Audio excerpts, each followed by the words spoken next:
വർഷത്തിലൊരു പ്രാവശ്യം വസന്തകാലം മുഴുവനായി തന്നെ വീട്ടുമുറ്റത്ത് കൊണ്ട് വയ്ക്കുന്ന ഒരു പ്ലാന്റാണ് മണിമുല്ല അഥവാ ക്രിസ്മസ് മുല്ല. ഇത് വർഷാന്ത്യത്തിലാണിത് പൂത്തുലഞ്ഞു തുടങ്ങുക. നിറയെ പൂക്കളുമായിട്ട് പൂത്തു നിൽക്കുന്നത് കാണാൻ വളരെ മനോഹരമാണ്. ചില സ്ഥലങ്ങളിൽ ഒക്ടോബർ മുതൽ ബ്ലൂമിങ് ഉണ്ടാവുമെങ്കിലും ശരിക്കും ഇത് ഡിസംബറിലാണ് മുഴുവനായി പൂക്കുക. ഈ കാണുന്നത് എൻ്റെ മണിമുല്ലയാണ്, അതായത് ക്രിസ്മസ് മുല്ലയെന്നും ഇതിന് പേര് പറയും. പക്ഷേ എൻ്റെ മുല്ല പൂത്തത് ഡിസംബർ 30-നും 31-നുമാണ്. അതിന് ഒരു 2 ആഴ്ചയ്ക്ക് മുമ്പ് ചെറുതായിട്ട് പൂവിടാൻ തുടങ്ങിയിരുന്നു. അത് ശരിക്കും പൂത്തു തുടങ്ങിയത് ഇന്നലെയും ഇന്നുമായിട്ടാണ്. അപ്പം നാളെയും പൂക്കാനുണ്ട്, നാളെയും നിറയെ പൂക്കും. അതിനു മുമ്പ് ഞാൻ വീഡിയോ എടുത്തതാണ്. അപ്പം ഇതിൻ്റെ ഭംഗി എന്ന് പറഞ്ഞാൽ അതിമനോഹരമാണ്. ഒരു മുല്ലക്കാട് ഇങ്ങനെ പൂത്തുലഞ്ഞ് നിൽക്കും പോലെയാണ് നമുക്ക് തോന്നുക. ഒരു ചെടിയിൽ ഒരു വാഴക്കുല പോലെയാണ് ഒരു പൂക്കുല ഉണ്ടാവുന്നത്. അങ്ങനെ നിറയെ പൂക്കളുമായിട്ടാണ് ഈ ചെടിയുടെ നിൽപ്പ്. അതുപോലെ തന്നെ നല്ല സുഗന്ധം വ്യാപിപ്പിക്കുന്ന ഒരു ചെടിയും കൂടിയാണ്, ഒരു മുല്ല കൂടിയാണ്. ഈ പ്ലാന്റിലെ പൂക്കൾ പൂത്തു കഴിഞ്ഞാൽ ആ പ്രദേശം മുഴുവൻ വല്ലാത്തൊരു മാസ്മരിക സുഗന്ധത്തിൻ്റെ വലയത്തിലാണ് ഉണ്ടാവുക. അതുപോലെ ഈ പൂക്കൾ പൂത്തു കഴിഞ്ഞാൽ ഇതിനകത്ത് നിറയെ തേനീച്ചകൾ തേടിയെത്തും. തേനീച്ചകൾ വലുതും ചെറുതുമായ തേനീച്ചകൾ ആവശ്യം പോലെ ഇതിനകത്ത് ഓടി വരും. റാണി ഉൾപ്പെടെ വരുമെന്നാണ് എനിക്ക് തോന്നുന്നത്.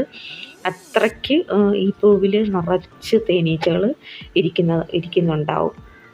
പിന്നെ നമുക്ക് കണ്ണിന് വളരെ എന്താ പറയുക, വളരെ മനോഹരമായി കുളിർമയേകുന്ന വല്ലാത്തൊരു ഫീലിംഗ് തരുന്ന ഒരു കാഴ്ച തന്നെയാണ് ഈ മണിമുല്ല.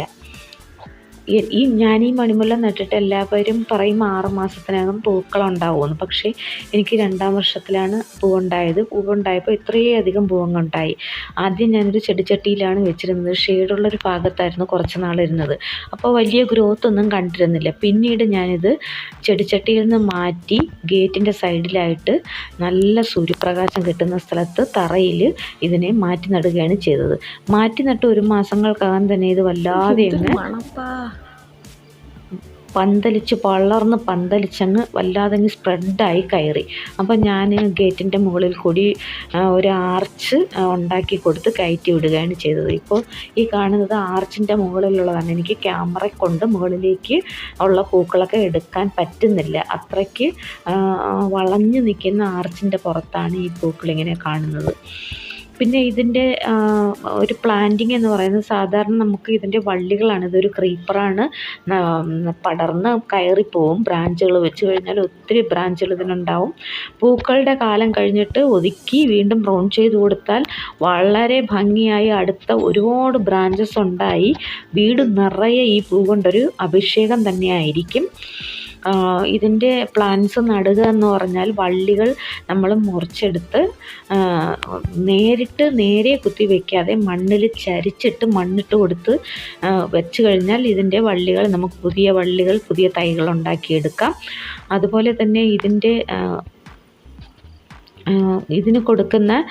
ഈ പ്ലാന്റിന് കൊടുക്കുന്ന വളങ്ങളെന്ന് പറഞ്ഞാൽ ചാണകപ്പൊടി, അതാണ് മെയിനായിട്ട്. ചാണകപ്പൊടി ഇട്ട് കൊടുത്താൽ മതിയാവും. പിന്നെ അതുപോലെ എല്ലായിടത്തും പറയും പോലെ എല്ലുപൊടി അങ്ങനെയൊന്നും ഞാൻ ഇട്ട് കൊടുത്തിട്ടില്ല. വെറും നിലത്ത് വെച്ചിട്ട് ചാണകപ്പൊടിയും വെള്ളവും പിന്നെ അടുക്കളയിലെ വേസ്റ്റ് വെള്ളവും ഒക്കെയാണ് ഞാൻ ഒഴിച്ചു കൊടുക്കുന്നത്. അത്രയൊക്കെ മതിയാവും. ഈ ചെടി പിടിച്ചു കഴിഞ്ഞാൽ ഈ ചെടി പിന്നെ നമുക്ക് ഒഴിച്ചു മാറ്റാൻ പറ്റാത്ത വിധത്തിൽ മണ്ണിൽ ഓടി പടർന്ന് വേരുകൾ പടർന്ന് തൂങ്ങിക്കിടക്കും. അപ്പം നല്ലൊരു ചെടിയാണ്. അപ്പോൾ ഇതിന് അങ്ങനെ അധികം കേട് വരുന്നതോ പുഴുക്കടി വരുന്നതോ ഒരു ചെടിയൊന്നുമല്ല. മെയിൻ്റനൻസ് കുറവുള്ളൊരു ചെടിയാണ്.